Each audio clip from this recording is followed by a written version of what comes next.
How you blessed man this? Blessed is a man who dwells in righteousness. How you blessed man this?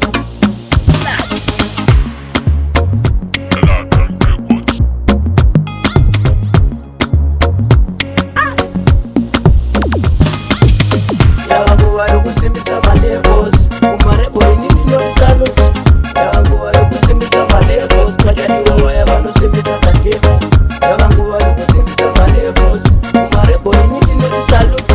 Yawanguwa yokusimbisa malevels kwajadiwa waya vanosimbisa bamwe venyu vanokaya kuti ndivo simbi mira unzwe njenzi ndoreva windi patakatangira panoda nezvivendi marebo warura mboti dairai saka bege mvetera nepinza kamuchiki mamero nematsaka kungopotsera musaka vanga usaisa ndovadhaka kungelaka ndene ndine lati pamangoma ndiri pasi somiyase yavanguva yokusimbisa malevels kumarebo inini not salute. Yavanguva yokusimbisa malevels pachadiwa vaya vanosimbisa katefu.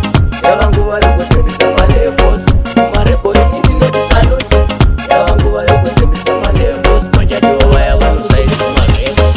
Dola ina mangoma njishaina, dola ina mangoma designer, do aina, do shaina, designer mangoma. Saka peke petera ndipinza kamuchiki mamero nematsaka kungopotsera musaka vanoda usaisa ndovadhaka kungelaka inini ndine lati pamangoma ndiri pasi somiyase yavanguva yokusimbisa malevels kumarebo inini not salute.